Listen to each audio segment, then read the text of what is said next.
各位棋友，今天我们将继续为大家讲解极进中兵非常精妙的棋局。本局棋着重为大家介绍马炮功夫的残局。我们快速进入棋局，红方上马，黑方进卒，双方快速出动子力。红方进车压制，黑方上马，红方冲兵，黑方平炮，红方平车，退炮意在平炮打车。红方采取兵5进1，极进中兵，平炮打车，平车避让，选择乘势。好了，其实开局稍微有几个走法稍微有所不同，但始终它会形成这样一个局面。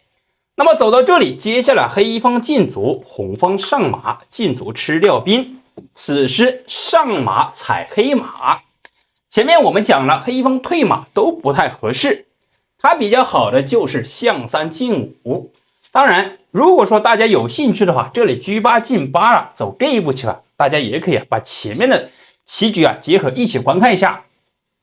此时红方上马踩掉马，那么接下来走到这里之后呢，黑方最为关键的一招非常的重要，也是形成将后形成一个后手反击的重要手段。如果说直接采取车8进8，稍微有些操之过急，因为红方始终有上马踩势，进车卡炮，这样的话红方的手段非常的顽强。黑方关键一招就是车1平3，退掉红方这个马，因为红方这个马威胁力度非常的大。前面几局大家已经看到了，见识的红马始终窥视中士，采取妙手入局。那现在红方这个马也只好选择退马踩掉中卒。好了，走到这里之后呢，减轻了红方上马的威胁，接下来黑方是可以放心大胆的采取前方进攻了。那这里目的是准备平车过来压马吃炮，夺回这里一个丢失马的损失。红方当然是上马。那么走到这里之后呢，接下来就和前面稍微有所不同了，因为目前来说黑方阵型比较稳固，此时采取上马的话，5步穿草马可以说稍微有点比较成功。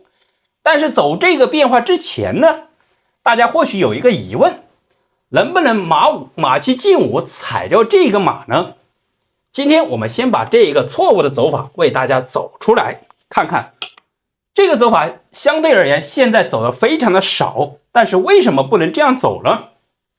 实际上换掉马的话是帮助红方，原本黑方中路补的非常的厚实，同时他这马炮兵使得他这个炮没有办法发出，但是你交换的话反而帮助红方中炮发出，形成一个快手一炮正5子，同时居占内道线，能够快速形成铁门栓。但是黑方在这里通过巧妙换马的话，他也有他的小算盘，主要想抢到这一步棋，上马打中象，打掉底象，先手来一个将军，红方称势。好了，接下来在这里黑方是有小小的心思的，甩炮到边路，车炮抽将，还有进车形成了单车炮，炮撵单杀。我们可以分别来看。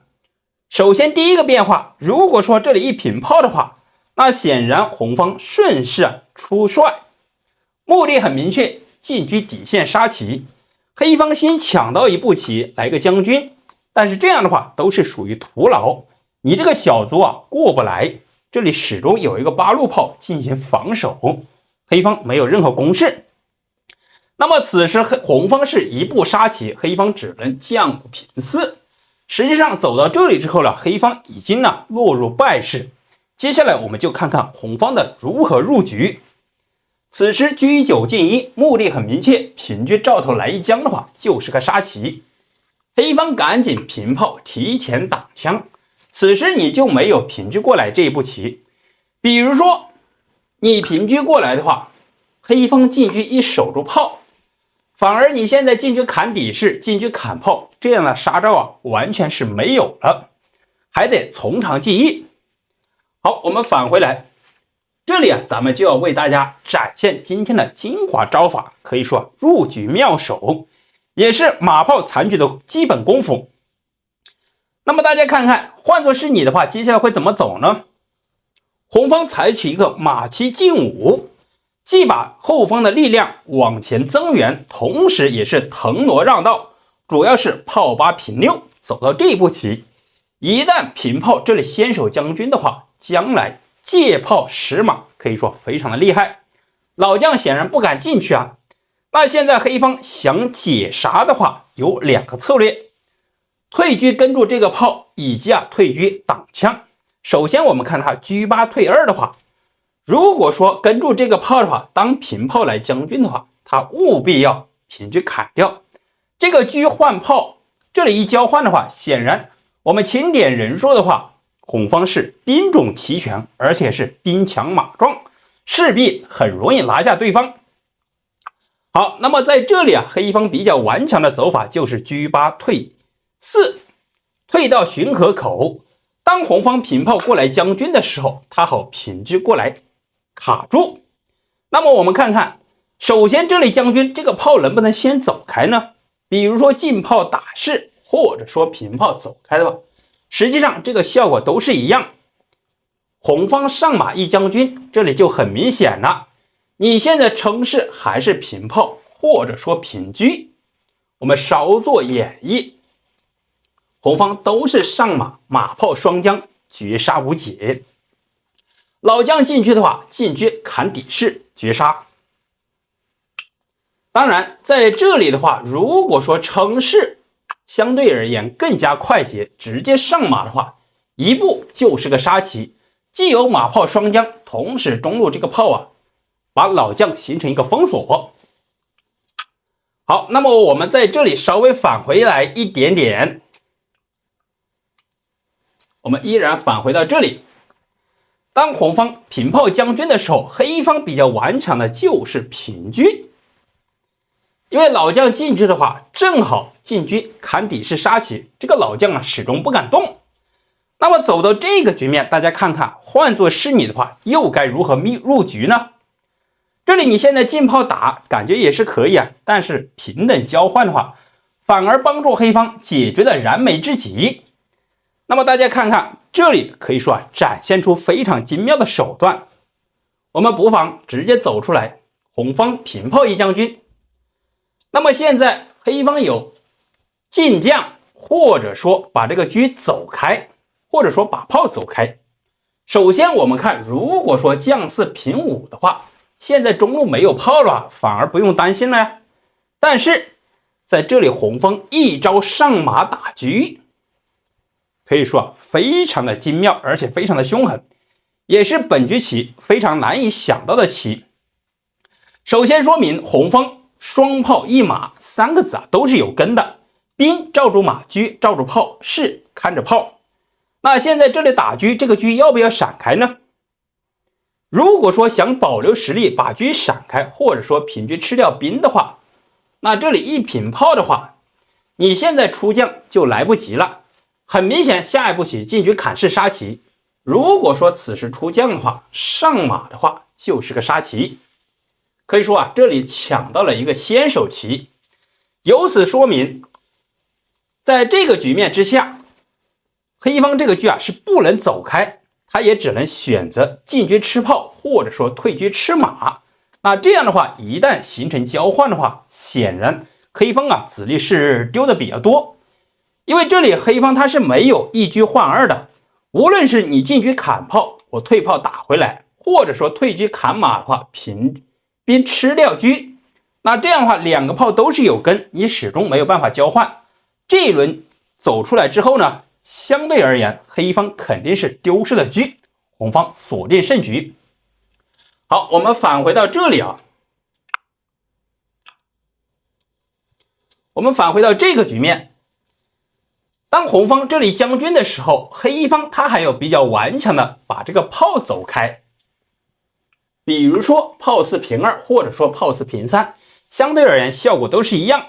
那么红方那这里还有故技重施凶狠的招法，上马倒打车。那现在虽说没有将军，但是打这个车也可以说非常的凶狠。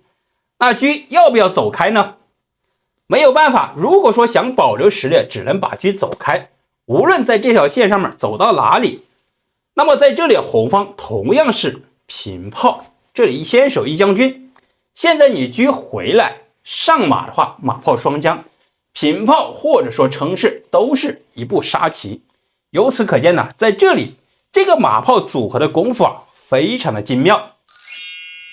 我们返回到这里，继续看黑方第二个顽强的手段。显然甩炮边路不成功，他还有一个进车，目的很明确，炮打士的话，这里先手将军还抽着车。那红方在这里还是有一个妙手，化险为夷，象棋进五，这里吃着炮。现在他怎么办呢？如果说直接平炮打掉士，这里来将军的话，红方退士。现在你反打回来的话，我这里退车吃掉，跟你对完之后，显然你后方的车炮没有任何攻击力度，反而红方在这里中路有优势，同时多子占优。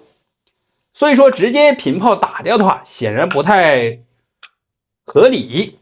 但是这里黑方还有一个小小的伎俩，就是退炮打串。这里将军显然是抽子啊，炮打的马，打着炮，先手将着军，那么红方也只好选择退车回来对调。现在如果说车闪开的话，那你这里就没有平炮打串的棋，这里平车看守或者说进车挡住炮，那直接吃掉吧，平帅吃掉车，此时平炮打掉马。那么好了，大家看看黑方是不是终于得回失去的子力呢？实际上在这里也是徒劳一场，因为红方有一个巧妙的先弃后取，出车抓炮，这个炮将会被捉死。那么好了，局面至此很明显，红方是多兵种而且多子占优，黑方由此可见呢，马骑进五这个走法看起来很合理，实际上反而帮助对方行棋。好了，棋友们，大家有没有觉得今天的入局手法非常的精妙呢？欢迎给个点赞，强烈支持一下，非常感谢朋友们。